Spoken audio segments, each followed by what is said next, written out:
Throughout history, there have been a number of warriors renowned for their prowess in combat. One of the greatest, however, was Lothian of Ferosa. Renowned as being unmatched on the field of battle, but eventually this proud warrior grew tired of the frail mortal enemies he fought and sought out greater challenges. Dragons, considered the pinnacle of challenge by any knight. After conquering the black dragon and fashioning armor from the scales of the beast itself, he began to wander across the land, looking for a greater challenge, when he heard the story of the old Dragonslayer. Formerly a gallant knight of Gwyn, this man had now fallen to corruption, darkness, and he resided at the cathedral at the Tower of Hyde. As Lothian made his way, he saw combatants strewn across the battlefield, the tower in wreckage, and the cathedral where his enemy await lie off in the distance. He came to this land in hopes to find a decent challenge, and so he set forth on his quest to reclaim the spear and become the one true Dragonslayer. So yes, ladies and gentlemen, welcome back to another lore build. Of course, this time around we are doing Lothian the Dragonslayer. Taking a quick look at the loadout, you can see we are running Lothian's dual Dragonslayer crescent axes. No warrior matched the ferocity of unbeatable Lothian, but he abruptly retired from the battlefield and was never heard from again. Some say he grew tired of the frailty of human foes and set off to slay the legendary dragon, which, of course, an eerily shaped helm spoken of in legend, crafted with the scales of the black dragon. The black dragon was long considered a mere legend, but this helm proves its existence. Looks like he found that dragon. Of course, he also has a Dragonslayer great bow enchanted with lightning, an extremely large bow used to knock dragons out of the sky. Of course, a dragon chime to cast his fantastic miracles, the lightning bolts he throws out to peel away the scales of dragons themselves, and a chime he obtained after going up through the dragon eyrie and slaying the dragons there.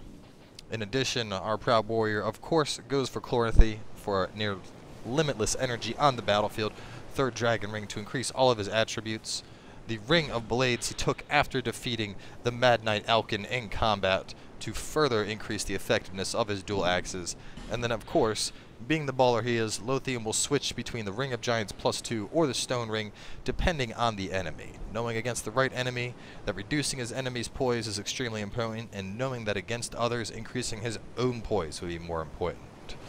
So with that, that's pretty much the build. Of course, this is a lot of fun to play.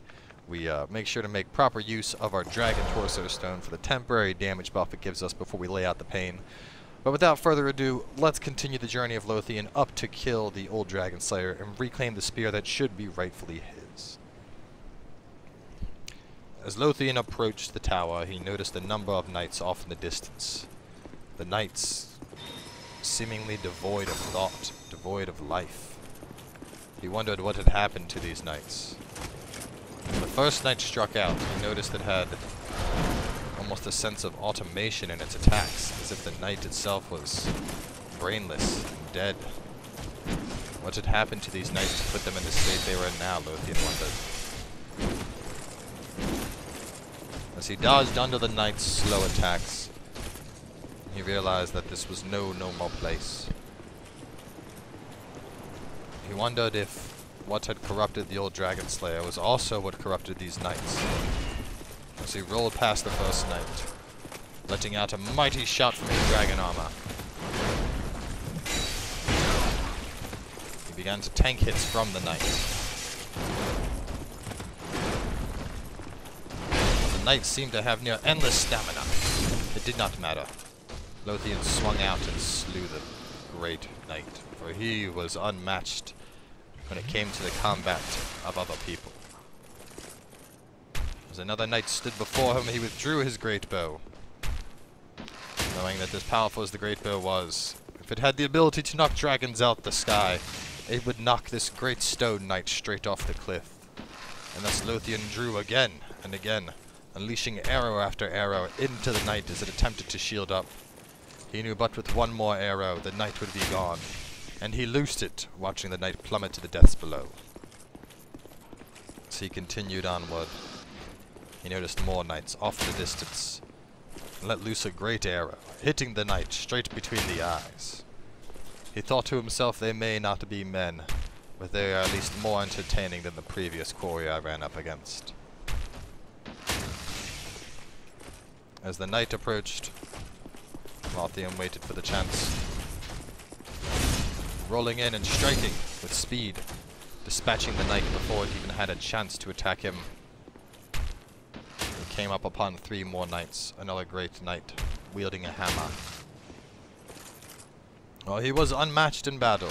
Lothian was no fool, and he knew that attempting to hit 3 knights at the same time head-on would be nigh suicidal to him.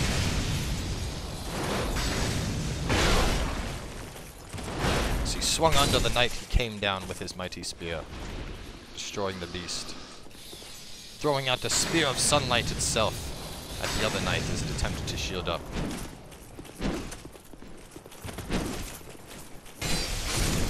His axes were unmatched. Lothian destroyed these foul, seemingly controlled creatures. He began to wonder what had actually happened at the tower. Despite the tower being named for Hyde, the great Hyde Knights that he had encountered on his journeys were not here. Instead, they were replaced simply by old knights that seemed to be devoid of thought and purpose, and simply stood defending the tower.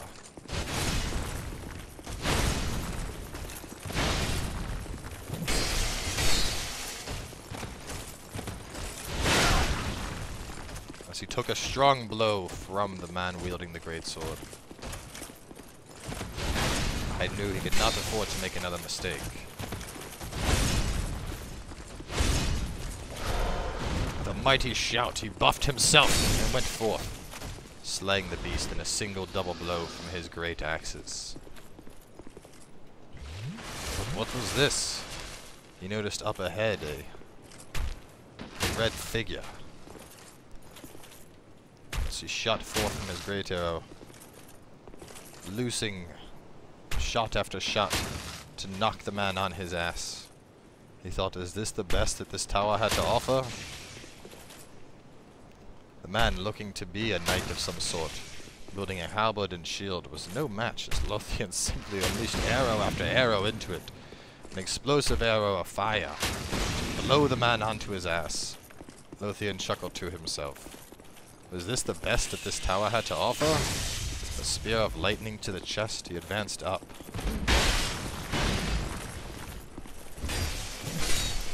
His axes slayed the beast, and he picked up his prizes.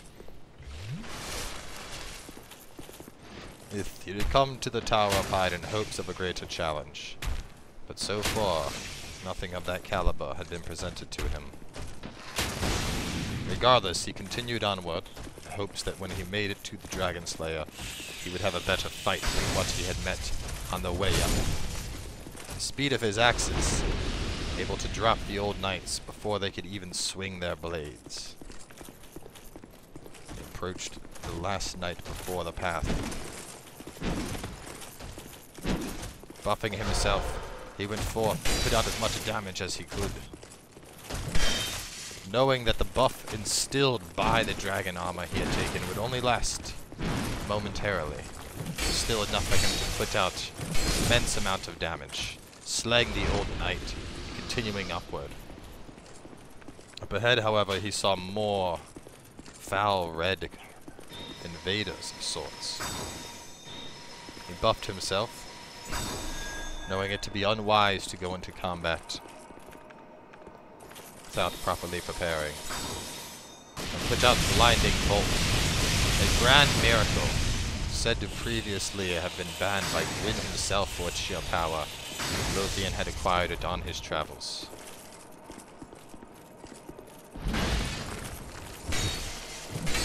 As he advanced up on the red invader, he slew it with grace and speed, taking the spoils, a cracked eye orb. He approached one last red knight.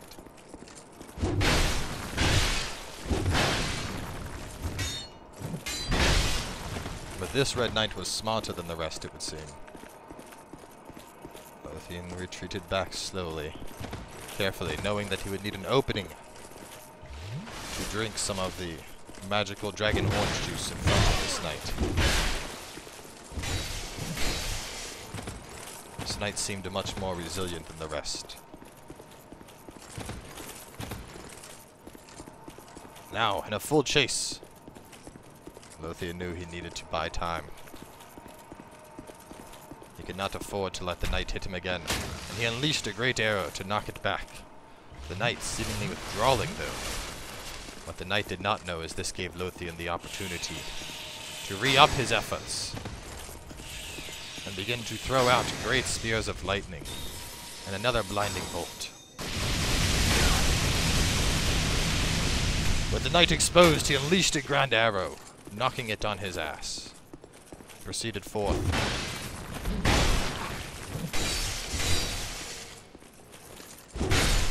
And with one last swing, Lothian defeated the final of the Red Invader Knights. Knowing he was running out of options on his journey, he knelt down in prayer, releasing a greater heal to heal him back to a state of proper combat before venturing forth, knowing he had almost reached the end of his path, and that behind the bridge, the old Dragonslayer awaited him.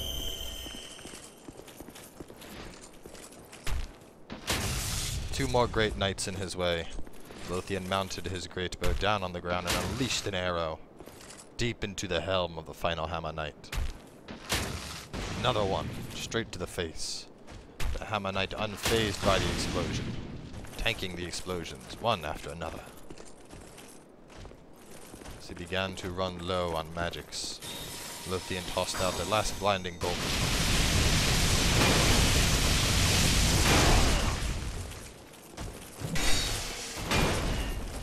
He dodged the hammer swings with speed.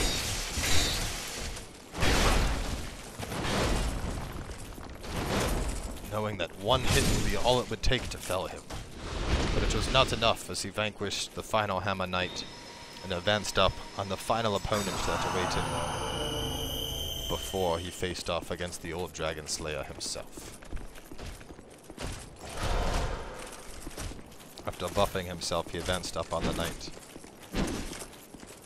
As the knight was exposed, Lothian struck out. The speed of his axe is unmatched.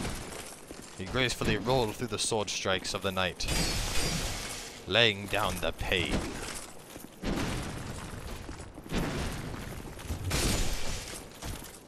With the knight fallen, Lothian climbed up the drawbridge towards the cathedral. What had driven the old Dragonslayer to this place, he wondered. What had happened and caused a once great warrior to now reside himself deep within a cathedral? Lothian knew not what would await him inside, but he knew that regardless, it was his duty to go inside and put this man to rest, to slay him, for not only the sake of claiming the Dragonslayer name as his own, but also to free the man from his torment that he now endured. There stood the old Dragonslayer in front of him. Starting with a great spear thrust, though, Lothian dodged, taking a spear hit in exchange for throwing out a blast of sunlight at the once proud warrior. As he dodged, he continued to throw the sunlight spears, typically reserved for blowing the scales off dragons. Lothian knew that he would need something more than simply steel to best the old Dragonslayer on his grand armor. Another sunlight spear loosed from his hand. He dodged the spears, waiting for his chance to throw another one. Another spear loosed out. Lothian waited for his chance to strike against the once great warrior. The old Dragonslayer leaving himself open, Lothian quickly drank. And there it was, the dark magic that had now corrupted the old Dragonslayer. He attempted to attack Lothian with, but there was no match. Lothian would not fall to this man.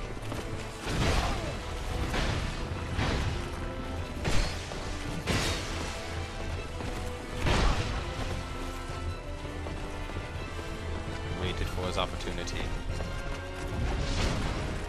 knowing that one thrust from the spear would be more than enough to take him down. He needed to dodge with careful. Each movement incredibly important as he dodged the Great Knight. Coming through with his axes, though. The Dragonslayer's spear was no match, but lo! The Dragonslayer got Lothian directly in the chest and threw him. The fight now coming down to the very end. Lothian knew that even the slightest mistake would cost him his life here. But he struck out! And his axes vanquished the old Dragonslayer. With a mighty shout, he pressed on forward. Knowing that the Dragonslayer had now been vanquished, his prize await him. A Dragonslayer spear. As Lothian equipped his new spear, he knew that now he was the one and true Dragonslayer. So with the Dragonslayer vanquished, it is of course time to take a look into the PvP potential of the build. If you managed to catch the live streams, you know we put quite a few hours into working on a good combination and finally getting this build to where I was comfortable with it. So looking at the specific loadout, of course we have on dual Lightning Dragonslayer Crescent axes, each at +5. They come already with lightning enchanted on them, so adding lightning to them just furthers that bonus even more. Of course the Dragonslayer Spear +5 also with lightning being our primary weapon. We have the Lightning Dragonslayer's Great Bow +5, giving us a nice long-range advantage against certain enemies, and then our Lightning Dragon Chime for our miracles. Of course, for the rings, Chloranthy, Third Dragon, Ring of Blades, and Stone Ring. In general, I will try to use Ring of Giants for PvE and Stone Ring for PvP, simply because getting that stun lock on opponents is absolutely crucial to making sure you can secure your kills. Additionally, some important things to note are the effect of the Dragon Torso Stone. Gives you a quick buff, which will increase your damage output by a good margin. It only lasts for about 7 seconds, though. You can, however, use this to break an enemy's poise when you're about to attack them. So that's a nice little addition for it. In general, I will try to play with the spear in the main hand and one of the axes in the offhand. That way you have both a mid-range coverage and close-range coverage, giving you, just nice coverage options all around, making sure people aren't going to roll in and get backstabs off on you. Of course, Sacred Oath and Great Magic Barrier being the two main spells we're going to be buffing with for PvP. Blinding Bolt for people that just want to dance around, and Sunlight Spear to punish chugs as well as hit people when they are staggered out of Blinding Bolt. Looking at the stats briefly, of course, this is the SL300 character. We rounded off at 50-50 Vigor and Endurance, Vitality at 19, which has our equipment load just high enough to use all this stuff and be below the 70% threshold, a 2-minute 75 for all the slots, a 48-49 quality split on Strength and Dex for the Spear and the Axes. Adaptability is at 9, however, with a 2-minute 75 that gives us 105 agility. Int is at base, and then Faith at 50 for the Dragon Chime. So overall, because you don't have a shield, this build is meant to be played highly aggressive in PvP. A lot of people, once they realize you're not running a shield at all, will try and take advantage of that fact and advance up on you. So you just, you got to be really careful on your movements.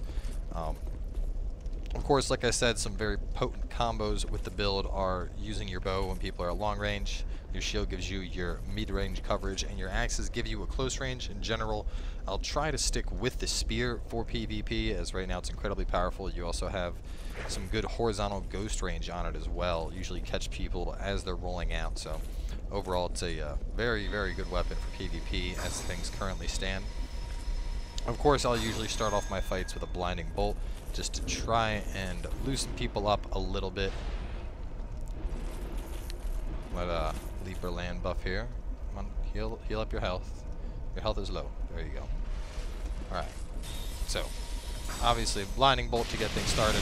This guy's rolling in with the Chaos Blade. Completely unnecessary Sunlight Spear, but we managed to successfully dodge there. So like I said, big thing here is good spear play. Through the use of your spear, you can really get some good damage in and punish people. And you got that good horizontal range. With the Stone Ring, you're ensured to pretty much always at least get a 2-hit combo in. And if proper use of your axe, I didn't use it right there, but as you can see, when somebody rolls in, you can usually catch them with the axe because of how fast it is on the close range. It makes it a really good option for that. And overall, that's all this build really is, you know, it's just proper use of your abilities, you know, using the fact that you have a close range, a far range, and a mid-range option to beat your opponents down. The roll attack from the spear, really good one to catch people with. This guy is just rolling all day. Battle of rolls.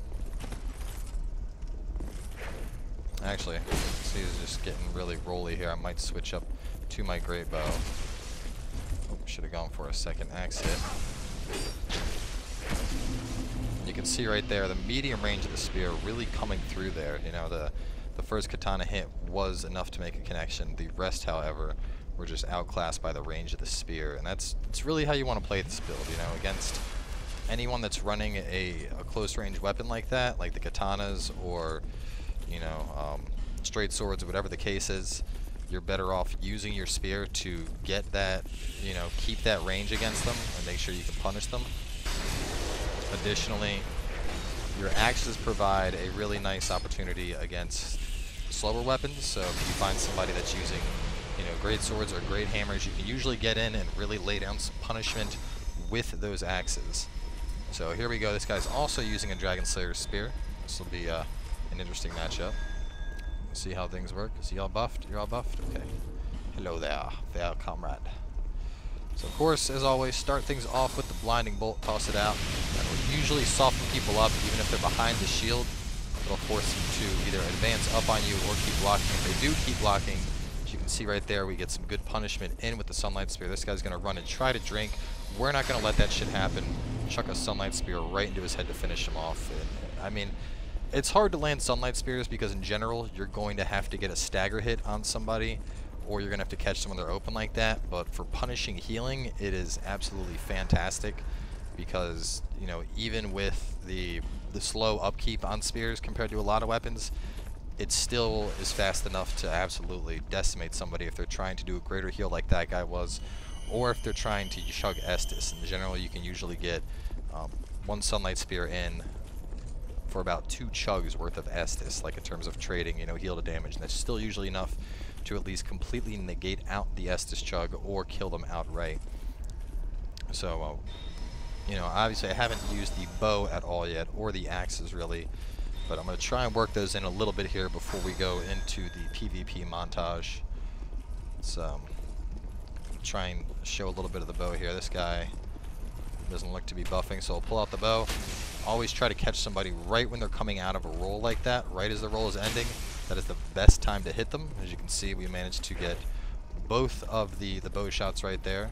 In general, I'm not the best with the great bow. If I know Suicide Frog did a great bow build earlier, so he's a really good resource to look into if you're trying to learn a little bit more about great bow play.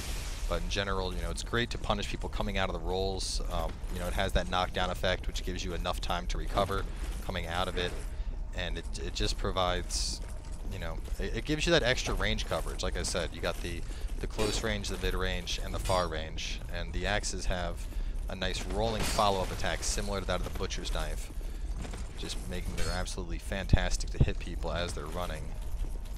Of course, the L2 on the axis is one of my favorite. It did not connect there, unfortunately, but usually you can bait people in with that and get a good hit in on them. This guy, I'm not managing to get it through the katanas, but that's what we got the spear for. And then, of course, you know, if it really comes down to it, you always have the R2 blast off the spear, which doesn't do a ton of damage, but when it does manage to catch somebody, it's usually at least a poke worth. So either way, that about wraps up the build itself. So obviously, as always, I've said all that's need to be said. Let's cut to some music and show you what this build's all about.